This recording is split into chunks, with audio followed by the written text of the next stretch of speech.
30 పడకల హాస్పిటల్గా ఇక్కడ రూపుదిద్దుకుపోయింది. మంచి అట్మాస్ఫియర్తో మంచి హాస్పిటల్, కొత్త హాస్పిటల్ వచ్చింది. కానీ దీన్ని మనం ఇంకా పాత బిల్డింగ్లోనే కొనసాగిస్తున్నాం అనేది ఇప్పుడు కాదు, గతంలో ఇది వర్క్ పూర్తయినప్పటి నుంచి వస్తున్న మాటలు. ఈరోజు ఎండిఓ గారు చెప్పినారనో నేను చెప్తున్నానో కాదు, గతంలో కూడా అందరూ అంటా ఉన్నారు ఈ విషయాన్ని. ఎందుకంటే చూడండి, మనకి అన్ని హంగులతో కొత్త బిల్డింగ్ వచ్చింది. సరే, మీరు ఏదైతే అక్కడ పేషెంట్స్ చూస్తున్నామో, ఓపీ ఒకటి చూస్తున్నామో, మిగతా లేదన్నట్టు అది చాలా పడిపోయే పరిస్థితికి వచ్చింది. మనకి ఎక్కడ చూడు పెచ్చులు ఊడిపోవడము, కడ్డీలు కనిపిస్తూ ఉన్నాయి. ప్రతి రూమ్ చూసినాము, మేము కూడా గతంలో కూడా విజిట్ చేస్తాము ఇది బిల్డింగ్ అయిపోయిన తర్వాత. కానీ ఇమ్మీడియట్గా దీంట్లోకి షిఫ్ట్ చేయండి. మనం ఏదైతే నెససరీ అనుకున్నామో, సరే చిన్న చిన్న సమస్యలు ఉంటాయి, చాలా ఉంటాయి, ఏదైనా మెయిన్ అది మాత్రం ఫస్ట్ ఇంపార్టెంట్. తర్వాత ఇంకొకటి కమ్యూనిటీ హెల్త్ సెంటర్ అనేది బోర్డు. ఇప్పుడు మన యొక్క హాస్పిటల్లో ఎంత డబ్బులు అమౌంట్ ఉంది, దాంతో మనం ఏం చేయగలము. ఇప్పుడు నేను ఇందాకే మన పీడియాట్రిక్ డాక్టర్ గారితో మాట్లాడితే 1.5 lakh వరకు ఈ హాస్పిటల్లో ఫండ్ ఉంది మేడం అని చెప్పడం జరిగింది. ఇమ్మీడియట్గా అది ఫస్ట్ చేయించండి. సరే, పోయిన ఆయన్నే చేయాలి అంటే కాంట్రాక్టర్ ఎవరైతే ఉన్నారో యాక్చువల్గా అయితే తనే చేయాలి. అది బోర్డు పెట్టడాల్సిన బాధ్యత వాళ్ళదే. ఎవరైతే కాంట్రాక్ట్ తీసుకున్నారో వాళ్ళే పెట్టాలి. సరే, వాళ్ళు చేయకుండా వెళ్ళిపోయినారు, అదంతా గతం.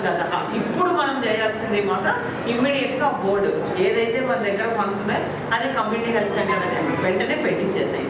తర్వాత ఇంకొకటి మనకి ఇన్వర్టర్ ప్రాబ్లం అని చెప్పారు. దాన్ని కూడా మనం తొందరలోనే ఇన్వర్టర్ని కూడా ఏర్పాటు చేసే పని తప్పకుండా చేస్తాను అని కూడా ఈ సందర్భంగా మీకు తెలియజేస్తున్నాను. అంతేకాకుండా మనకి ఇక్కడ అక్కడ ఒక వెహికల్ అనవసరంగా ఉంది, దానివల్ల పాము కార్డు గురవుతూ ఉన్నారు. అవి కూడా వెంటనే రిమూవ్ చేసి ముందుకే పంపించేసేయండి, రిమూవ్ చేసి తీసేసేయండి దాన్ని అక్కడ ఉంచకుండా మెయిన్. అంతేకాకుండా ముఖ్యంగా మనకి ఇక్కడ ఇంకా ఏం సమస్య ఉందంటే డాక్టర్స్ 5 మంది 6 డిపార్ట్మెంట్లకు సంబంధించిన డాక్టర్స్ ఉన్నారు. అనస్థీషియా, అలాగే పీడియాట్రిక్, గైనకాలజిస్ట్, జనరల్ మెడిసిన్ ఉన్నారు, డెంటలిస్ట్ ఉన్నారు. ఏ రోజు మీరు అవైలబుల్లో ఉంటారు. ఇందాక మనకు డెంటల్ డాక్టర్ వచ్చి నేను మండే, వెడ్నెస్డే, ఫ్రైడే 3 days ఉంటానని చెప్పడం జరిగింది. మిగతా డాక్టర్స్ కూడా ఏ టైం వరకే.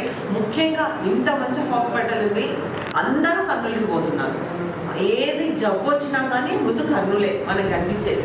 ఈయన మనకు అందుబాటులో నండూరులో ఒకటి ప్రైమరీ హెల్త్ సెంటర్ ఉంది, హుసేనాపురంలో ఒకటి ప్రైమరీ హెల్త్ సెంటర్ ఉంది, ఓర్వకల్లా కమ్యూనిటీ హెల్త్ సెంటర్ పెద్దది సిహెచ్సి ఉంది. ఇన్ని పెట్టుకొని కూడా అన్ని సేవలు అందుకోవడానికి ఇంత అవసరం అంటే జనాల్లోకి మన లీడర్, నేను ఒక డాక్టర్స్తో పాటు మనం కూడా మన గ్రామంలో ఉన్న సర్పంచులు, మన లీడర్స్, ఎంపీటీసీలు, జెడ్పీటీసీలు వీళ్ళంతా కూడా ప్రజలకి ఇక్కడ ఇవన్నీ మనకు వైద్యం ఉంది, మనకి ఇక్కడ ఫ్రీగా వైద్యం చేస్తారు, గవర్నమెంట్ హాస్పిటల్ అన్ని రకాల మందులు ఉన్నాయి, ఇక్కడ సర్జరీలు, ఇవన్నీ కూడా చెప్పాల్సిన అవసరం ఉంది. ఇప్పుడు ప్రెగ్నెంట్ లేడీస్ ఉన్నారు, వాళ్ళకి అంగన్వాడీ కేంద్రాలు పెట్టారు. వాళ్ళు ఫస్ట్ నుంచి వాళ్ళకు మంచి ఫుడ్ అందజేస్తూ ఉన్నారు, ఇంజెక్షన్స్, మనకి హిమోగ్లోబిన్ పెరగడానికి వాళ్ళు ఏవేవో ఇస్తూ ఉన్నారు. కానీ నెల కూడా చూపించుకోవడానికి కూడా ఇక్కడ డాక్టర్స్ మెయిన్ ఒక్కటే.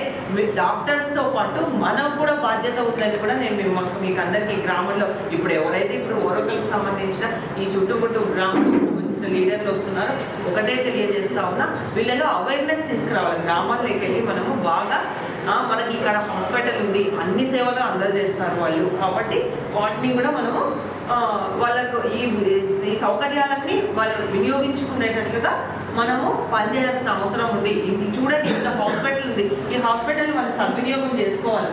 చూడండి ఇంత మంచి బిల్డింగ్స్తో, కాబట్టి ప్రతి ఒక్కరిది బాధ్యతగా తీసుకొని చేయమని కూడా మిమ్మల్ని అందరినీ కోరుతా ఉన్నా. చిన్న సమస్యలు మీకు స్ట్రీట్ లైట్, నేను లైటింగ్ కూడా 3 phase కరెంటు ఈ హాస్పిటల్కి పెట్టించే బాధ్యత కూడా వెంటనే తీసుకుంటాను. నేను ఎలక్ట్రిషియన్ వాళ్ళతో మాట్లాడతాను, ఇమ్మీడియట్గా హాస్పిటల్తో కరెంట్ ఉండేలాగా చేస్తాము. అదే ఇన్వర్టర్ కూడా ఎంత ఖర్చు అవుతుంది, ఏవి దాన్ని మనం ఎలా బడ్జెట్లో ఎలా పెట్టుకోవాలి. మీకున్న స్టాఫ్ ఇప్పుడు మనకి సర్జరీ చేస్తే పక్కన మనకు అసిస్టెంట్స్ లేదు, చాలా ఇబ్బంది పడతారు. అది నెససరీ, కంపల్సరీ అసిస్టెంట్ లేకపోతే చాలా కష్టం. కాబట్టి అది మాకు అంతా మీరు మీ ఈ హాస్పిటల్కి కావాల్సినవన్నీ మాకు రాసి ఇవ్వండి, మేము మంత్రుల దృష్టికి కూడా తీసుకెళ్తాను. తప్పకుండా లెటర్ పెట్టి ఈ హాస్పిటల్కి నెసరీ వీళ్ళనన్నా ఇవ్వండి. కనీసం మనం మొత్తం అంటే స్టాఫ్ ఇవ్వడం కష్టం అన్నారు, కానీ ఎంతో కొంతనన్నా చేరి మన హాస్పిటల్ను మన ప్రజలకు, మన ఓరకల్లు మండల ప్రజలకు ఈ హాస్పిటల్ను సద్వినియోగం చేసుకోవడానికి మన వంతు మనం కృషి చేయాలని కూడా నేను మిమ్మల్ని అందరినీ కోరుతా ఉన్నా. ముఖ్యంగా ఎవరైతే మీరు డాక్టర్స్ ఉన్నారో, మీరు ఆశా వర్కర్ల ద్వారా కానీ ఏఎన్ఎంల వీళ్ళ ద్వారా ఖచ్చితంగా గ్రామాల్లో బాగా అవగాహన కల్పించండి. హాస్పిటల్కి రండి, మన హాస్పిటల్కి రండి, ఇక్కడ అన్ని సేవలు అందజేస్తారని చెప్పేసి. కాబట్టి గతంలో అయితే ఏదో ఒకరో ఇద్దరు డాక్టర్స్ ఉండేవాళ్ళు, ఇప్పుడు అలా కాకుండా ఇంతమంది డాక్టర్స్ ఉన్నారు. సరే ఇద్దరు ముగ్గురు తక్కువ ఉన్నారంతే, అంత స్టాఫ్ కూడా మనకి సరిపడనంత స్టాఫ్ కూడా ఉంది. కాబట్టి ముఖ్యంగా ఈ మనము ఇంప్రూవ్ చేయాల్సిన అవసరం ఎంతైనా ఉంది. ప్రతి ఒక్కరూ బాధ్యత తీసుకోమని కూడా మిమ్మల్ని అందరినీ కోరుతున్నా. నెక్స్ట్ మనం మీటింగ్కి వచ్చేసరికి ఇంప్రూవ్మెంట్ అనేది కనపడాలి. ఏదో ఈరోజు వచ్చినాము, డాక్టర్స్తో మీటింగ్ పెట్టుకున్నాము, 4 మాటలు చెప్పినాము, పోయినామని కాదు. ప్రతి ఒక్కరూ బాధ్యత తీసుకొని ఇది ఇమ్మీడియట్గా సాధ్యమైనంత తొందరలో ఈ 1 వీక్లోనే ఇదైతే షిఫ్ట్ చేయమని కూడా ఫస్ట్గా కోరుతా ఉన్నా. గవర్నమెంట్ ఇంత అవకాశాలు కల్పిస్తూ ఉంది. చూడండి, ఆరోగ్యశ్రీ పెట్టింది. అంతేకాకుండా మనకి ఇప్పుడు కర్నూలుకి ఎందుకు ఇంత హాస్పిటల్ అంటే ఎందుకు అంతమంది పోతా ఉన్నారు? 7 జిల్లాల జనాలు వస్తారు, మన ప్రజలు వస్తారు మన హాస్పిటల్కి, కర్నూలుకి. కర్నూలు అంటేనే హాస్పిటల్కి ఒక పేరు. అంతేకాకుండా కర్నూలులో హాస్పిటల్ ప్రతి విభాగానికి సంబంధించిన మీ కర్నూలు అని అంటారు. మేము ఎక్కడికి వెళ్ళినా అంటే అంతమంది డాక్టర్స్ ఉన్నారు. మేము చదువుకోయింది కూడా కర్నూలు మెడికల్ కాలేజీలోనే, అంత పేరుంది మన కర్నూలుకి. కాబట్టి మనము మన కర్నూలులో మన ఓరకల్లు మండలం అంటే మనకి అతి సమీపంలో ఉన్నాము కర్నూలుకి, ఈ ఓరకల్లు మండలం వచ్చేసి. కాబట్టి అన్ని అవకాశాలు ఉన్నాయి. ఇక్కడ మంచిగా ఇండస్ట్రియల్ హబ్ అవుతా ఉంది. ఓరకల్లు అంటేనే ఈరోజు దేశమంతా చూస్తూ ఉంది. మనం ఒక రాష్ట్రం కాదు, దేశమంతా కూడా ఓరకల్లు పేరు మారిపోతా ఉంది. అటువంటిది ఇక్కడ ఇంకా మనము ఇంప్రూవ్ చేయాల్సిన అవసరం ఎంతైనా ఉంది. తప్పకుండా అందరి సహాయ సహకారాలు మన హాస్పిటల్కి అన్ని వసతులు ఉండి అందరూ ప్రజలంతా ఈ వైద్యం, ఇప్పుడు ఆరోగ్యమే మహాభాగ్యం. ఎంత ధనం ఉండి ఎంత సంపద ఉండి ఏం చేయాలి ఆరోగ్యం లేకపోతే? కాబట్టి ఆరోగ్యానికి మనము ఎక్కువ ఇంపార్టెన్స్ ఇవ్వాలా. దీన్ని ప్రతి ఒక్కరు కూడా బాధ్యతగా తీసుకొని ముందుకు వెళ్ళాలని కోరుతూ ఈ అవకాశం ఇచ్చిన మీకు అందరికీ నా హృదయం. ఫస్ట్ మీటింగ్ కాబట్టి అన్ని సమస్యలే ఉంటాయి, నేను కాదని. కాబట్టి నెక్స్ట్ కొన్నైనా ఒక 10లో మనం 2 సమస్యలైనా కానీ తీర్చగలిగేలా ముందుకు వెళ్ళాలని కోరుతాం.